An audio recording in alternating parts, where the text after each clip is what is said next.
नमस्कार, हेलो दोस्तों। Studio with genius में आप सभी का स्वागत है। सबसे पहले तो हम आप सभी को दीपावली की हार्दिक शुभकामनाएं और साथ ही हमारे स्टूडियो विद जीनियस के परिवार में 200 प्लस सदस्य होने के लिए आप सभी को बहुत बहुत शुभकामना। विश्वास और आशा करते हैं और विश्वास रखते हैं कि आप सबकी दिवाली शुभमयी रही होगी एवं हम चाहते हैं कि ऐसे ही शुभमय अवसर आपके जीवन में प्रतिवर्ष आते ही रहे। जिस तरह से इस दीपावली को प्राप्त करने के लिए भगवान राम ने जी लगन तोड़ मेहनत और उनकी समस्त सेनाओं ने मेहनत की, जिसके फलस्वरूप उन्होंने लंकापति रावण का नाश करने के बाद अपने घर को जिस तरह से प्रस्थान किया, हम आशा करते हैं कि आप सभी अपने लक्ष्य को प्राप्त करके उसी प्रकार से अपने घर आएँ और पुनः आप लोगों को एक दिवाली एंजॉय हो। आप सभी को दीपावली की हार्दिक हार्दिक शुभकामना एवं स्टूडियो विद जीनियस के परिवार को इतना आगे तक इतना प्यार देने के लिए आप सभी को बहुत शुभकामनाएं। तो साथियों, दीपावली के अवसर पर हमने सिर्फ केवल एक क्वेश्चन के माध्यम से आप सभी को दीपावली की हार्दिक शुभकामना पहुंचाने के लिए मैंने एक क्वेश्चन सेशन रखा है। आज हम केवल एक ही क्वेश्चन पढ़ेंगे क्लास 12th के फिजिक्स का। क्लास 12th के फिजिक्स का आज का हमारा जो प्रश्न है, एक ही प्रश्न है। विद्युत द्विध्रुव के कारण अक्षीय स्थिति में विद्युत क्षेत्र की तीव्रता के लिए सूत्र निगमित कीजिए या निकालिए। तो आप सभी ने हमने एक सेशन में जिसमें केवल हमने पढ़ा था विद्युत द्विध्रुव अक्ष क्या है, सुनिए। जिसमें हमने पढ़ा था विद्युत द्विध्रुव की प्रभावी लंबाई क्या है। इन सभी क्वेश्चनों को हमने एक थ्योरेटिकल पोर्शन एक पार्ट में रखा था। आज इसी क्वेश्चन को आप सभी लोगों ने नोट कर लिया हो तो हम इसके आंसर पर जाते हैं। आंसर पर जाने से पहले हमने क्या कहा था कि जब एक प्लस क्यू आवेश एक माइनस क्यू आवेश एक दूसरे से कोई पर्टिकुलर दूरी, तो हमने कहा था एक दूसरे से 2l दूरी पर, कितनी दूरी पर, 2l दूरी पर, तो ये क्या हो गया, एक विद्युत द्विध्रुव हो गया। ये क्या हो गया है, एक विद्युत द्विध्रुव हो गया। अक्ष, मैंने कहा था इन दोनों के निकलती हुई एक सरल रेखा क्या कहलाएगी, विद्युत द्विध्रुव अक्ष क्या कहलाती है। ये दूरी, ये विद्युत द्विध्रुव अक्ष कहलाता है। बात करें हम अक्षीय स्थिति में, मतलब इस पोजीशन में कहीं ना कहीं, अगर मैं कहता निरक्षी, निर का मतलब जो अक्ष नहीं है, तो या तो ऊपर लेते या हम नीचे लेते। जैसे आपने निहित एक प्रत्यय उपसर्ग है जिसका विपरीतार्थ निकालता है किसी भी शब्द के आगे निकालने से। जैसे शब्द निशब्द, मतलब जिसके बारे में कोई शब्द नहीं है, उसी तरह से निरक्ष का, जिसका कोई अक्ष ही न हो। तो मान लेते हैं कोई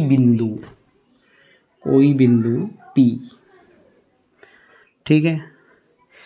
हम इसके सेंटर से अगर उस P सेंटर हम O ले लेते हैं, हमारा विद्युत द्विध्रुव A और B है, तो इस जो सेंटर है, इस सेंटर से ये दूरी हम कितनी मान लेते हैं, जहाँ पर कोई एकांक आवेश रखा है P पर, तो क्या मान लेते हैं हम मान लेते हैं उस बिंदु को मान लेते हैं हम R दूरी पर स्थित है। ऐसी स्थिति में क्या होता है, ऐसी स्थिति में हम उसके लिए आवेश, देखिए आप लोगों को इस संयोजन में क्या क्या दिख रहा है। इस संयोजन में आपको एक विद्युत द्विध्रुव दिख रहा है जो क्या है, AP।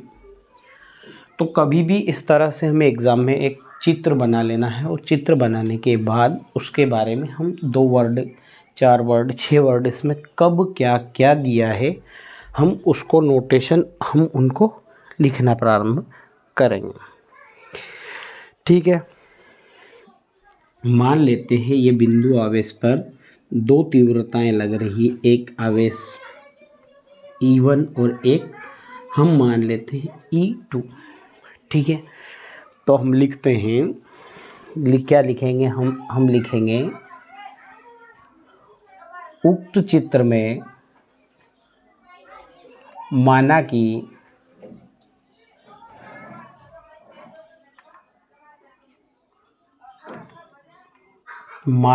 एक विद्युत द्विध्रुव AB, एक विद्युत द्विध्रुव AB है। ठीक है, जिसका केंद्र क्या है, जिसका केंद्र हमने क्या माना है, जिसका केंद्र O है,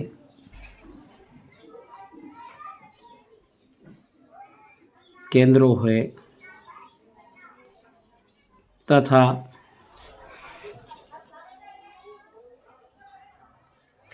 केंद्र O से R दूरी पर एक एकांक आवेश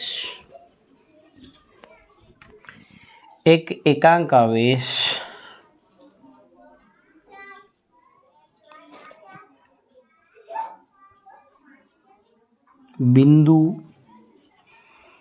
P पर रखा है। क्या बोल रहे हैं, हम बोल रहे हैं कि एक विद्युत द्विध्रुव है AB, जिसका केंद्र O है, केंद्र O से R दूरी पर बिंदु P पर कोई एकांक आवेश क्या रखा है, एकांक आवेश रखा है।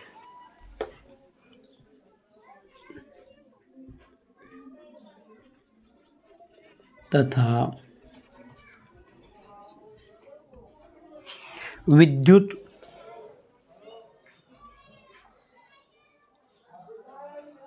द्विध्रुव की लंबाई की प्रभावी लंबाई क्या है, प्रभावी लंबाई 2L है। क्या है इसकी प्रभावी लंबाई, इसकी प्रभावी लंबाई 2L है। तब बिंदु P पर आवेश P पर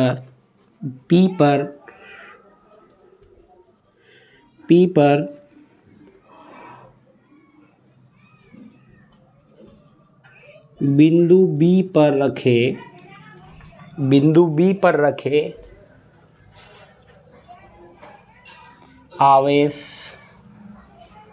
प्लस Q के कारण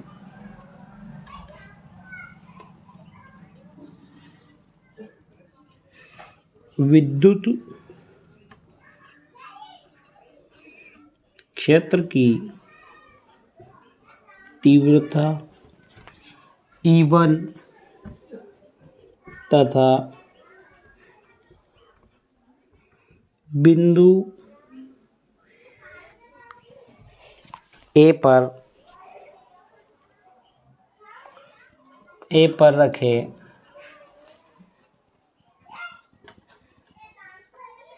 आवेश माइनस Q के कारण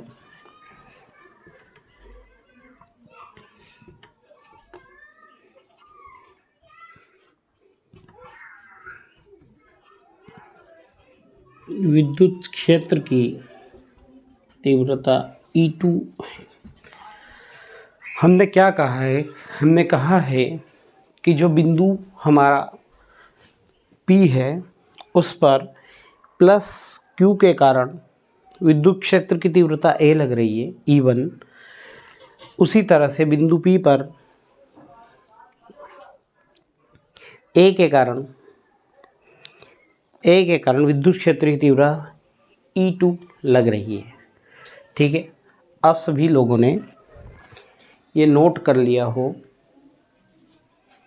तो हम इसका डेरिवेशन निकालते हैं। क्या होगा, देखिए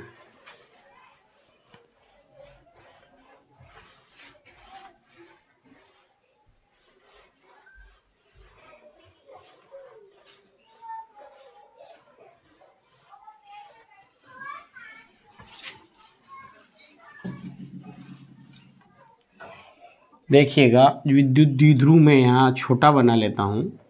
ये है हमारा माइनस क्यू, ये था हमारा बिंदु ए, ये था हमारा बिंदु ए, ये था हमारा बिंदु पी, ये हमने E1 का नोटेशन दे दिया, ये हमने E2 का नोटेशन दे दिया, प्लस क्यू, ये 2L है ना, इसका सेंटर O ले लिया, O से ये दूरी जो है हमारी, ये स्मॉल r है। ठीक है, क्या है ये, स्मॉल r है। तो हमने कहा है कि A के कारण कितनी विद्युत क्षेत्रीय तीव्रता मिल रही है, क्या मिल रही है, देखिए तब बिंदु A के कारण, क्या बिंदु A के कारण क्या हो गई, विद्युत क्षेत्र की तीव्रता क्या हो जाएगी, विद्युत क्षेत्र की तीव्रता बिंदु A के कारण वो हो जाएगी E1 = 1/4 पाई एप्सिलॉन 0, चूँकि उसको हमने एकांक आवेश मान लिया तो ये Q अपॉन इन दोनों के बीच की दूरी। अब इन दोनों के जो हम बीच की दूरी कौन सी, A to P, क्या है इन दोनों के बीच की दूरी A to P, तो ये हो गया AP का स्क्वायर। ठीक है, ये हो जाएगी हमारी इक्वेशन फर्स्ट। उसी तरह से बिंदु B के कारण, ठीक है, यह हम और थोड़ा सोल्व कर लेते हैं। तो क्या हो जाएगा, चूँकि चित्र से स्पष्ट है कि, क्या स्पष्ट है चित्र से, चित्र स्पष्ट है कि A से P की दूरी के लिए हमें O to P minus O to A, ठीक है, तो क्या हो जाएगा, AP बराबर क्या हो जाएगा, AP बराबर OP माइनस OA, ठीक है, तो क्या हो जाएगा ये R माइनस L, चूँकि ये 2L है तो सेंटर से R प्लस L। अब यही इस समीकरण में हम पुटअप करेंगे तो क्या हो जाएगा, E1 = 1/4 pi epsilon 0 Q upon R minus L का होल स्क्वायर। ये हो जाएगी हमारी इक्वेशन फर्स्ट। इसी तरह से अब ये नोट हो गया हो तो इसी तरह से बिंदु B के कारण विद्युत क्षेत्र की तीव्रता क्या हो जाएगी, E2 बराबर क्या हो जाएगी, E2 बराबर, ठीक है, कितनी, E2 बराबर, तो ये क्या हो जाएगी B2P², क्या हो जाएगा हमारा B2P²। चूँकि चित्र से स्पष्ट है कि जो हमारा BP है वो क्या है, वो OP प्लस OB। B से P तक जाने के लिए हमें पहले O to B जाना पड़ेगा, फिर O से P तक जाना पड़ेगा, तो स्पष्ट है, तो R प्लस L, तो क्या हो जाएगा R प्लस L का स्क्वायर। यहीं तक आपको इसमें जो कुछ करना था, यहाँ से अपना क्वेश्चन कंप्लीट हो जाता। कैसे कंप्लीट हो जाता, बस आप यही ध्यान रखना कि चित्र बनाना, चित्र का वर्णन करना, वर्णन करने के बाद बिंदु A के कारण तीव्रता निकाल लेंगे हम, फिर बिंदु B के कारण तीव्रता निकाल लेंगे और दोनों तीव्रताओं का क्या कर देंगे हम, क्या कर देंगे, विथ कन्वेंशन साथ में लेकर उनका एडिशन कर देंगे। तो जब हम कन्वेंशन साथ में लेते हैं तो हम जान रहे हैं कि एक पॉजिटिविटी के कारण ही, मतलब एक अट्रैक्शन दे रहा और एक क्या दे रहा है, एक क्या देगा, स्पष्ट सी बात है, एक क्या देगा, एक हमारा जो है क्या देगा, एक अट्रैक्शन देगा और एक रिफ्रैक्शन देगा। तो हम जान रहे हैं कि दोनों तीव्रताएं किस तरह से हो जाएगी। दोनों तीव्रताएं ए, जब हम परिणामी तीव्रता निकालेंगे तो क्या हो जाएगा, माइनस हो जाएगा। तो लिखते हैं, लिखिएगा, अब संपूर्ण विद्युत द्विध्रुव के कारण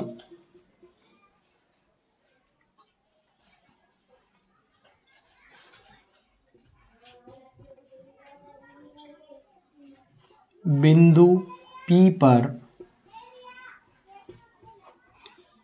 परिणामी तीव्रता। ठीक है, क्या निकालेंगे हम, परिणामी तीव्रता। अब जब हम परिणामी तीव्रता निकालेंगे तो क्या हो जाएगी, E is equal to E1 minus E2।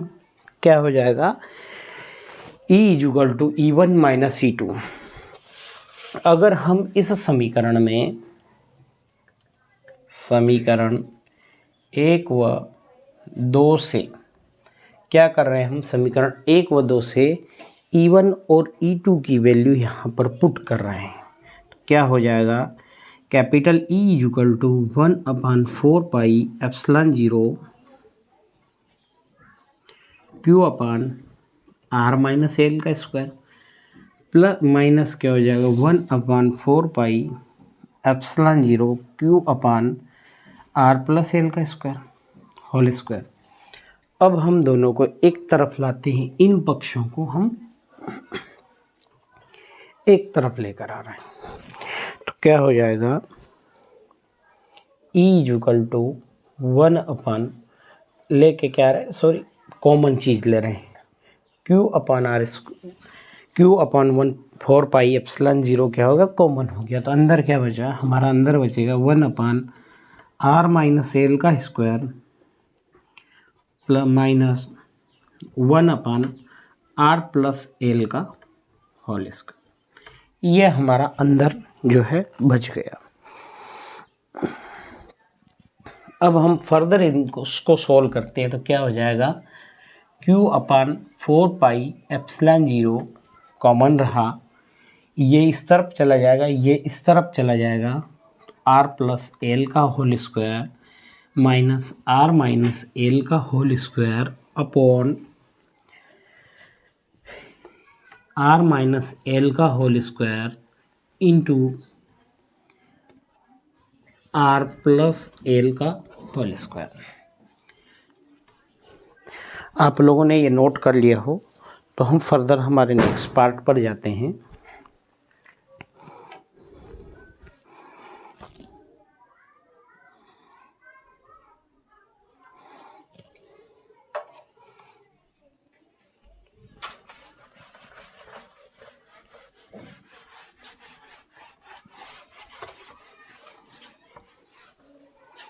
तो हमारा E इक्वल टू क्या हो जाएगा,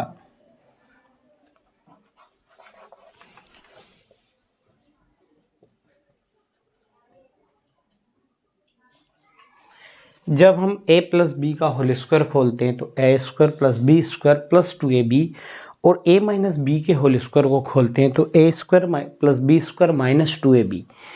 इसी तरह से a minus B A plus B A square plus B A square minus B square होते हैं। ये फार्मूले आप लोगों को आते ही होंगे। क्लास 11th फिजिक्स में भी हम सेकंड यूनिट में पढ़ते हैं, 10th 10th का बेसिक्स सा है, इसमें कोई दो राय की बात नहीं। तो ये क्या हो जाएगा, R square plus L square plus 2 R L. इसी तरह से ये माइनस वाला खुल जाएगा तो क्या हो जाएगा, R square plus L square minus 2RL। इसी तरह से हम नीचे वाले को जब सोल्व करते हैं तो नीचे वाला हो जाएगा हमारा R square minus L square का होल स्क्वायर क्या हो जाएगा, R square minus L square का होल स्क्वायर। फर्दर हम इसे सोल्व करते हैं तो ये हो जाएगा 1/4πε0 क्यू इंटू, हम अंदर से कोष्टक खोलते हैं, plus L square minus plus 2RL, ये प्लस का था ये माइनस हो जाएगा, R square minus L square plus 2RL। हम नीचे वाले को सेम एज रखते हैं तो ये हो जाएगा R square minus L square का होल स्क्वायर। तो यहाँ से ये दोनों कैंसिल हो जाएंगे, तो क्या बचेगा हमारा, जब फर्दर सोल्व करते हैं तो 1/4πε0 क्यू इंटू 2RL, तो ये हो जाएगा 4RL upon R square minus L square का होल स्क्वायर। ठीक है, ये हमारा विद्युत क्षेत्र की द्विध्रुव के कारण विद्युत क्षेत्र की तीव्रता का एक डेरिवेशन हो गया। अब हम इसे फर्दर सोल्व करते हैं। देखिए,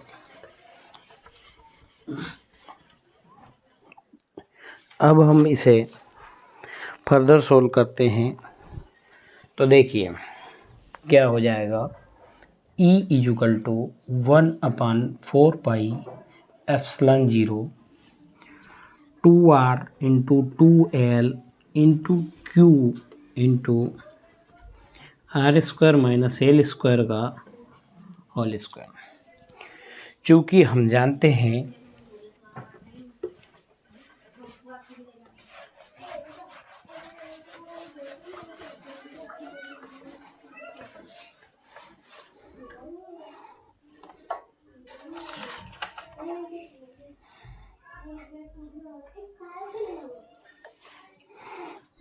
देखिए, हमने पढ़ा था, हम जानते हैं कि विद्युत द्विध्रुव आघूर्ण P बराबर विद्युत द्विध्रुव आघूर्ण P बराबर क्या होता है, P बराबर 2Q इंटू L। द्विध्रुव आघूर्ण क्या होता, आवेश इंटू, यही इस समीकरण में हम रखेंगे। तो E बराबर क्या हो जाएगा हमारा, E बराबर हो जाएगा 1/4πε0 P into 2R upon R square minus L square का होल स्क्वायर। ठीक है, यही क्या है, ये क्या है हमारा उक्त व्यंजक ही द्विध्रुव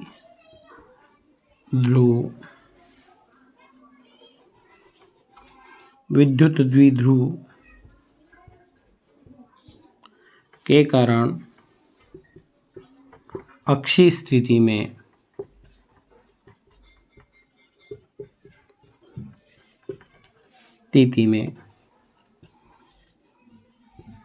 विद्युत क्षेत्र की तीव्रता को क्या करता है, प्रदर्शित करता है। क्या करता है, ये विद्युत क्षेत्र की तीव्रता को प्रदर्शित करता है। फर्दर हम कह सकते हैं कि जो हमारा एल है वो आर के कंपैरिजन में क्या है, बहुत छोटा है। एल जो है हमारा बहुत ही छोटा है, किसके कंपैरिजन में, आर के कंपैरिजन में। अगर कोई छोटी वैल्यू हो उसका स्क्वायर और छोटा आएगा और उसका स्क्वायर और छोटा आएगा। फर्दर ऐसी स्थिति में देन हम क्या लिख सकते हैं, हम E = क्या लिख सकते हैं, 1/4πε0 P into 2R upon R की पावर 4, क्या लिख सकते हैं हम, R की पावर 4। फर्दर हम इसे सोल्व करते हैं, तो क्या हो जाएगा, तो ये हो जाएगा हमारा E इक्वल टू 1/4πε0। ये एक से ये कट जाएगा तो ये हो जाएगा P/RQ। क्या हो जाएगा? P/RQ। और इसका मात्रक क्या हो जाएगा? न्यूटन पर कूलम। हमने पढ़ा था कि विद्युत क्षेत्र की तीव्रता का मात्रक क्या है? न्यूटन पर कूलम। ठीक है, ठीक है। तो यहाँ से हमारा एक वेरी आईएमपी क्वेश्चन, ये आईएमपी है, एग्जाम में आने लायक है, यहाँ से क्लियर होता है। साथियों थैंक यू जो हमारे सेशन को आपने विजिट करा और देखा और समझा, आपके लिए हेल्पफुल भी रहा होगा। और आप सभी को धन्यवाद। सेशन को लाइक करें, शेयर करें और अधिक से अधिक दोस्तों से सब्सक्राइब करवाएं, क्योंकि मैंने कहा था कि आपके सब्सक्रिप्शन से मुझे पैसा नहीं मिलना है, आपके लाइक्स से नहीं मिलना है, लेकिन मुझे एक मोटिवेशन मिलेगा और वो मोटिवेशन थैंक यू ज़रूरी है। थैंक यू दोस्तों, धन्यवाद।